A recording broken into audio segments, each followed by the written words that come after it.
there, friends and sane persons. It's Wednesday. My name's Kyle, and it's time for another episode of Wednesday Whimsy. Today, in case it's your first time joining, or even if it's not, Wednesday Whimsy is a short show that I do every Wednesday evening where I talk about a board game, a top 10, a board game topic, something like that, whatever happens to catch my fancy that week. So this week, what I'm talking about is it's award season in board games. So various organizations give board games awards. So best game, best family game, whatever it might be. And the biggest award in the world, at least it used to be, and probably still is the Spiel des Jahres, Game of the Year, German sort of board game critic prize. So basically, a bunch of people who don't know anything about board games, a bunch of journalists get together and nominate some games and pick the best one. And they give it an award. There's currently 3 categories. There's Spiel des Jahres, the main sort of game. Then there's the 2 side awards, Kinderspiel, which is the children's game, and Kennerspiel, which is supposedly a more advanced game. The criteria for that one are a little bit fuzzy, but ultimately there's 3 games usually nominated. 1 will win, 2 won't, but they can still put a nomination on it. If you go to Target or Barnes & Noble, or if you have a real board game store, you might see this sort of little red pawn on the packaging. That means that it was either nominated or eventually won the award. And at least in the old days, it was a pretty sure sign that you were getting a good game. In recent years, I think they've kind of lost their way a little bit, but hey, sometimes they still come through. Anyway, because it's award season, I believe the award is being announced next Monday, I figured, well, let's talk about my favorite winners of the main award. Now, I'm only talking about sort of the main Red Pawn Award, the original one that I think has been going on since 1979? I think that's right, late 70s, early 80s. I'm going to tell you my top 10 winners of the award. And at the end, if there's still time, I might talk a little bit about some of the other awards. But let's leave it at that for now and get going, because I don't want to talk too long here. So we're going to go on with my number 10.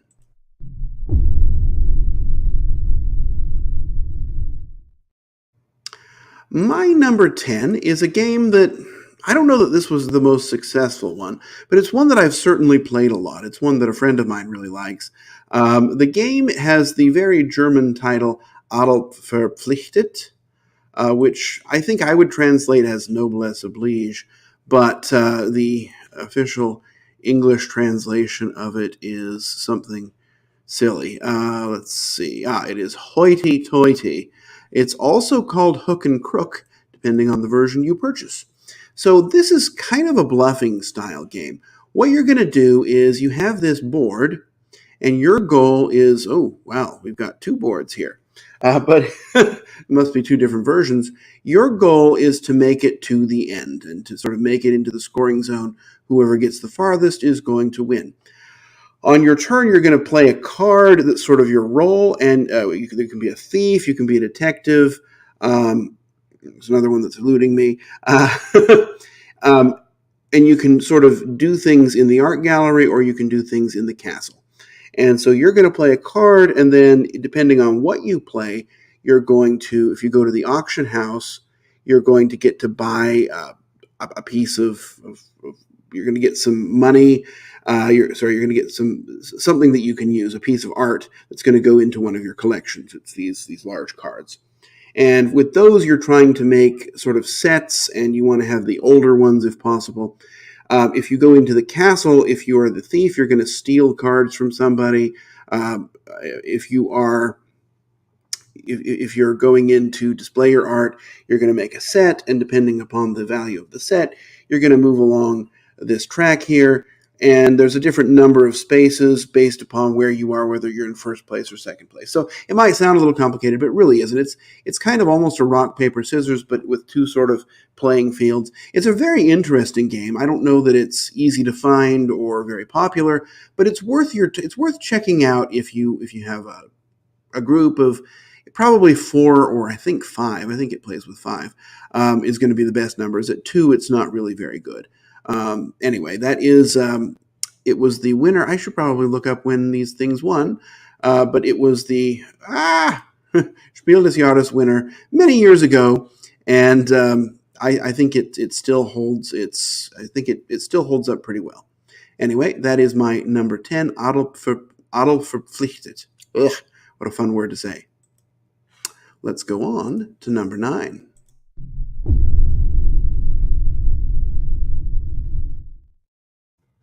All right, my number 9 is not Adel Verpflichtet. I don't know why that word's so hard to say. My number 9 is a much more recent game. This one, I remember when it came out, and in fact, I remember thinking, oh, this doesn't look all that interesting, but I ended up being very pleasantly surprised. It was the first of many games of sort of a line of games, and that game is Dixit. So Dixit here is a game. It bills itself out as a storytelling game, but really, what Dixit is you've got these cards with colorful, fun artwork. They're kind of dreamy looking, and you are going to look at your cards and you're going to pick one that you're going to play, and you're going to tell some sort of story. It's very loose as to what it could be. It could be a story, a word, something you're associating with that card. You will put it face down. Everyone else will pick one that they think matches that. They'll put those face down. You'll mix them up, and everybody else is going to try to guess which one was yours. And then, based upon whether some people get it, if everyone gets it, well, then everyone gets points except you. If just a few people, if no one gets it, then you don't get any points either. Very sad. But if you want to get 1 or 2 people to get it so that you'll get the most points, because you'll get more points if that happens. You're playing for certain scores, but really the game is all about the experience, looking at these fun cards and all trying to think up something, sort of coming up with a great reason why you picked a certain card. Dixit is really, it's really a very good game, and it's a success with almost everyone, unless it's a party style game, I guess. But it was, again, I did not think it looked like very much, but when it came out and I finally gave it a try, I was really very pleasantly surprised. I'm trying to find here what year it won. I don't know why it's so difficult to find. You'd think it would be on the Board Game Geek page. But Dixit won in 2010, and Adel Verpflichtet won in, looking at a list here, in 1990. Anyway, Dixit, definitely worth checking out, a fun game that really works with just about anybody. So there we go, number 9, Dixit. Let's go on now to my number 8.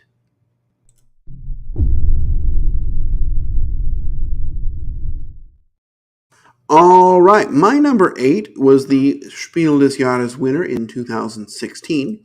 This one was a mega hit. Sometimes Dixit was a pretty big hit. Adel Verpflichtet was not, but Codenames, my number 8, definitely was. This game was everywhere. So in Codenames there's a bunch of different versions of it now, but I guess we're just really talking about base Codenames. Came out in 2015, won the award in 16 because they kind of do an off-cycle year anyway. But what you're doing in this game is you have a pattern, and you're trying to get your teammates to guess sort of the cards that are in your pattern. So you're going to give a one-word clue, and then you'll tell the other opponents under your teammates a number, and they then have to guess that many, or they can then guess that many cards, and they'll talk amongst each other, they'll work it out, and if they guess right, they can keep going. If they guess an opponent's word, well, the opponent's card flips over, and that's a point for your opponent. And if they guess the sort of death word, there's a black one on the card, and well, then you just lose. So it's a game about trying to sort of take in all these words and make an association that will connect as many things as possible. You want to give your teammates a lot of numbers to guess, because then they'll be able to guess faster. Whoever gets it, whoever finishes their pattern first is the winner, so you want to be efficient if possible.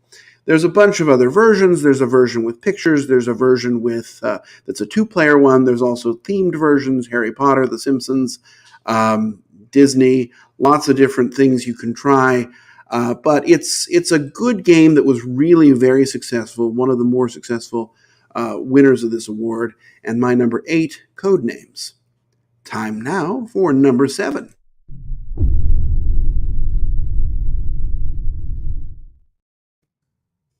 So number 7, I discovered when I was living in Europe. And I remember this was when I was starting to get way, way, way into board games. Too much, you might say. And I was basically buying all the games that won this award. And this was, of course, one of them. I bought a German copy. The game is, called Alhambra, or the Palace of Alhambra. And in this game, it's a really interesting, it was the winner in 2003. It's been re-implemented. The Queen Games puts out a new version of it every other year, it seems like. But in this game, what you're trying to do is build this palace, and you want to have the majority of each different color of building. You're also wanting to make sort of city walls that match each other for points. And the core mechanism, though, is you're going to be collecting these cards.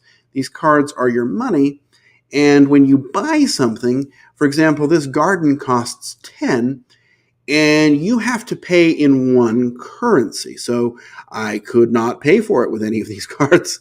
But let's look at this pavilion. For example, this pavilion costs 3. I could play with this yellow 4, but I won't get any change. Or if I paid with that 3, well, then I get to take another turn.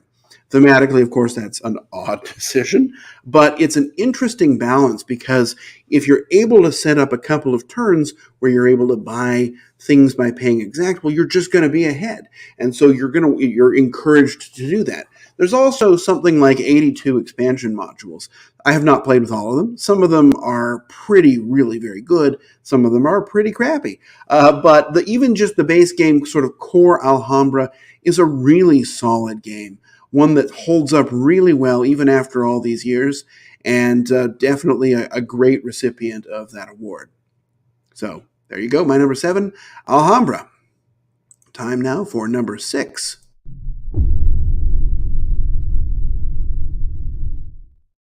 All right, my number 6 is the very first game to win the award. This one it was very old. It won the award in 1979. It was the first winner. And the game is called, let me pull my banner up here, is called Hase und Igel, which means the rabbit and the hedgehog. But of course, in English, we have to translate it to something else, and it is called Hare and Tortoise. So Hare and Tortoise is, it's a racing game. And it really holds, that's a very nice old version of it. But on your turn, you can go as far as you like. But the sort of cost of that is that you have to pay carrots. And it's some sort of an exponential or triangular, some sort of method of counting it. There's this table, but you can figure it out. And so if you go just one space, it's going to cost you 1 carrot. If you go 2, it'll cost you 3, and then 6, and so on and so forth. And so you're trying to get to the end as quickly as possible, but if you spend too much, you're going to find yourself needing to take a rest, and you'll lose some time as you try and build up the carrots. In fact, you might even have to go backwards. So it's an interesting balance between, when do I store up food so that I can sort of make a big push? How far can I go? There's a whole lot of agency in this. There's not really a lot of randomness there, just because you can decide how far you're going to go. And I find it to be a delightful game. It's, I believe, still in print after all these years, and it really holds up very well. Even the art. There you go. You see the original title, the rabbit and the hedgehog. But I really like Hase und Igel, one of the earlier games from this series of award winners that I played, and one that I would still gladly play today. I do hate the box. It's in one of those really long, really thin boxes, but other than that, the game is pretty solid. So number 6, oldest winner of the award, Hase und Igel. Let's go on now to number 5.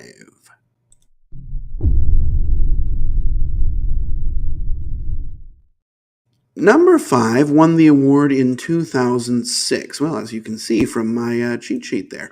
Uh, my little peek behind the curtain. My number 6 is, was number 5, excuse me, is Thurn Taxis. So Thurn Taxis is, I don't know how popular the game was, but I know that every time I play it, I think, why don't I play this game more? In Thurn Taxis, this is the best game you will ever play about the German postal system. So you have these cards, and so there's this map, and the map you're trying to place out your little houses, and the map is made up of cities in Germany, of course. Where else would we have the German Postal Service? I thought there was a better picture of it. But what you're trying to do is make sort of every turn you have to play a card into your lineup, and you're trying to make long sets because you can't ever double back. So you can score after you play a card, you have an opportunity to score it, and if you score it, you can place your houses in one city in each region or all the cities in one region. So you're trying to be strategic with that. But there's bonuses by making really long routes. There's bonuses by putting houses in every region. There's bonuses by filling up a region first. It's just, there's a lot going on, but it's a pretty simple, straightforward game. And I think the mechanisms are satisfying. There are 2 expansions. One is another map of Germany, sort of just different cities, in case your route got too samey. And the other one's a weird thing about going to Rome. I love the first expansion. The second one, take or leave. But I think this game's kind of been forgotten, but it has not been forgotten by me. And I really am impressed with Thurn Taxis and would love to play it anytime. So that's why it is my number 5. Let's go on now to my number 4.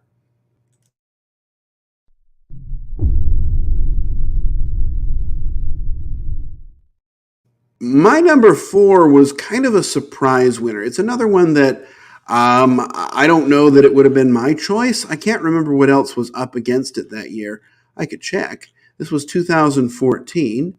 And in 2014, it was up against Splendor, which, of course, was a powerhouse of a game. I remember it was a big one. And this was kind of an upset. The game is called Camel Up.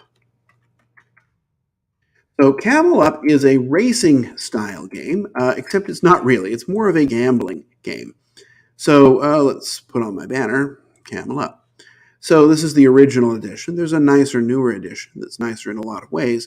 But in this game, what you're doing is you are a spectator at a racetrack, and you have camels that are running around the racetrack, and you are betting on them. And so each turn, you're either going to place a bet on a camel, or you're going to, look at that. That's a cute table. Or you're going to place this sort of extra tile out, a couple other things you can do. There's an expansion that has a little bit more. And then you're going to, one thing you can do on your turn is take sort of some money and roll a die out of that pyramid-looking thing. And the die is going to move that colored camel. And sort of the hook is if you moved a camel that was on the bottom, it'll move everything that's on top of it. So if you moved this white camel here, which I think is from the expansion, it would move the green camel as well. And you're trying to bet on which camel is going to be the first, which camel is going to be the last, and which camel is going to be in first place at the end of each leg, meaning when all the camels have had their dice rolled. And it's a dead simple game. But I remember when this came out, I must have played it 15 times on one game day. Everybody wanted to try it. Everybody had a great time. I will say there's an ideal player count here. The game says it can go up to 8, I think, and that's probably a mistake. 2 is also a mistake. This is really a 3 and 4 player game, maybe 5 if you pushed it. I will also say the newer version is much nicer. It has a plastic pyramid that it's got better artwork, a plastic pyramid. That sort of cardboard one eventually wore out, and by eventually I mean pretty quickly. And it has a couple of the expansion type modules mixed in, definitely the one to go to. And it also has a pop-up board, sort of with this pop-up palm tree that we can't see because of the blurry angle. Anyway, doesn't matter. Camel Up is a fantastically fun game, fast-paced. Super light, but it really works with almost anybody. And I'm impressed. I think the jury got it right that year. Let's go on now to number 3.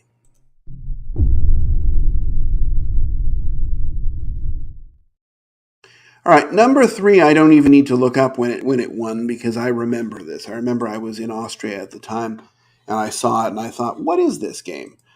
This is the game that taught me to play games online. The game is Ticket to Ride, and it is arguably the biggest hit to come out of the Spiel des Jahres Award, Settlers of Catan, which isn't on my list, by the way. It just because maybe I played it too much. But Ticket to Ride was a mega success. And I remember I wanted to try it because it had the red pawn on it, but I was like, okay, let's look at it. And I looked at the box and it said, go online to daysofwonder.com and you can play it online. And I did. And I played it, and I played it again, and I played it again. And I spent the whole night playing the game, and I went to the game store the next day and just bought it. It is really a variant on Rummy. You are going to be drawing cards as an action, or you can use these cards. You're trying to make sets of all of one color and place your trains out there. You're also trying to complete these tickets, and the tickets are going to be to make a route from Seattle to New York or whatever, and you get that many points. But if you don't make it, you lose the points. Very simple rules. There's a bunch of expansions, and most of the expansions have actually been fairly great. They're not that year. They're usually a small bonus twist on the rules, and they kind of change up the gameplay. There's a great app version as well. I did, of course, mean to put this up as Ticket to Ride, my number 3, but it's a game that, even though it's a little simple for some people, I'm always for it. I always have a great time when I play it. I find that at 2 players, it's fantastic. It's very tight. At 3 players, it's great. 4 maybe, but 4 and 5 I maybe play something else. But I still really enjoy Ticket to Ride, and I think it was a worthy winner. It's another time when I think they really got it right. In fact, the next 2 are also times when they got it right. Let's go on now to my number 2.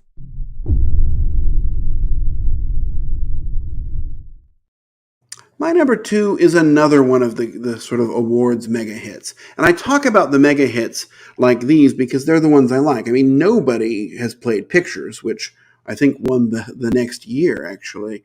No, it won 2 years later. So this one won the award in 2018.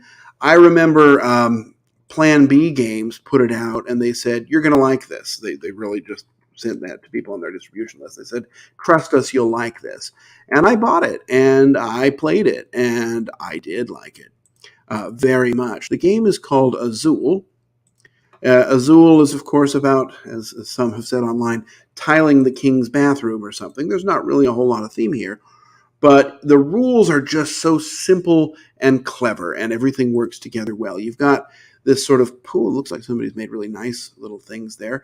But you've got these little, they're called factories, but these pools, and you can take on your turn, you must take all of the tiles of one color from one area. So, for example, I could take the 2 yellows that are right here. If I do, all the rest of them go into the middle, and you can also take the tiles of all of one color from the middle. If you have room for them, great. You place them in one row where you have room. If you don't, though, they go down to this penalty pile, and that's not great. At the end of the round, for rows that are filled up, you'll move them over, you'll score points, and eventually, when a row's complete, the game's over. This game is really it's just the right length. You're always engaged. The turns are simple. It just does everything right. There's a couple new versions of it. There's the stained glass, which is the best version. There's this rhomboid one. What is it? The Summer Pavilion, and then there's this awful Queen's Garden. Don't play that one. But the other 2, the Pavilion one and the glass one, the stained glass one, are pretty good. Anyway, not a whole lot of theme, but a lot of fun. It just really gets you into the game, and it works well with so many people. I really like Azul, my number 2. And let's now go on to my top 1, my number 1.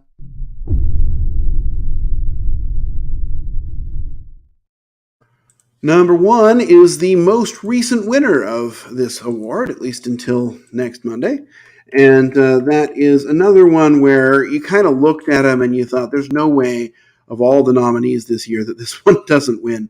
The game is called Cascadia. And I remember when I played it, I was just very captivated by it. And I thought immediately of people that would just really enjoy it. And everybody that I played with, for the most part, really has. Game is also sort of, we're on a theme here, but really very simple. You're going to do some drafting or selection, I guess. Everything doesn't have to be called drafting if you're selecting, but there's these combinations that are out, and so you're going to have one token and one of these terrain pieces. And so on your turn, you will select a pair. And you might be a pair that you want, or it might be, well, okay, I really want that salmon. I don't really care about this yellow and blue piece, but I'll take it anyway. And then you're going to place them out onto your terrain, and you're trying to make sets of terrain, large groups of the same color of terrain. And then there's also a different scoring mechanism for each of the different animals in the game. And then after a certain number of turns, it's over, and you score your points, and then you want to play again because it's just that captivating. Cascadia, really a great game, one that I have played a whole bunch, and just a very impressive pick on this, on a fairly impressive list. At least, I shouldn't speak of myself, but of at least I'll say it with this: when the jury gets it right, they really get right, and I'll give them that. So that's it for the main Spiel des Jahres award. I will talk very briefly, even though we're out of time, about their sort of Kennerspiel award, which is kind of like a second version. It's basically, if we got one wrong, we'll try and get the other one right. Sometimes they baffle you by their choice for this. This was an award that kind of came out. Seven Wonders was the first game that formally won it. They had previously given kind of honorable mentions or something for it. But it's this sort of advanced game idea there is supposed to be. Seven Wonders won it in 2011 was the first year it came out. So some of the games that have won this have been really quite good. And I'll tell you my sort of top 5 of those, and I'll do it lightning quick. Istanbul, my number 5. I don't have a banner for these. Isle of Skye, number 4. That was an Alexander Pfister game, and really the one that kind of introduced me to him, and one that I just love playing, and I'm willing to play as soon as I play it, I want to play it again. The next one I have is Quacks of Quedlinburg. This one I had the only copy here in Atlanta for a while. I sort of got a German one before it even won the award, and I felt really proud of myself because I was showing people this game, and it was very popular. It's just such a fun, delightful, push-your-luck style game with some sort of you're improving your bag of contents, pulling stuff out. Very fast, very fun. Paleo, which is an amazing game where you're sort of working together and going through these cards, and you're trying to figure out what's on the other side of the cards, because you're going to keep going through it until you achieve a goal or fail. And then, of course, the sort of last mega hit that this award had, maybe the first mega hit that the award had, was Wingspan, which is just a great game still, and an amazing one that I'm impressed got the award. Anyway, so those are the top 5 from that award. There aren't as many to pick from. We'll see what they come up with this year. The award will be announced next week, and let's hope they don't get it wrong. Although I will say this year is kind of a lackluster list. Some things that really should have been on the list somehow were left off. But who knows? I can't get inside these people's mind. That's all I have for us today. I've gone a little long again, which is unfortunate. I try not to do that, but oh well, I guess you can turn it off if you're done. But thanks for sticking with me. Enjoy these awards. I will say, if you go and look up the winners, most of them are going to be great games, especially, from about 97 when Settlers of Catan won until about 2015.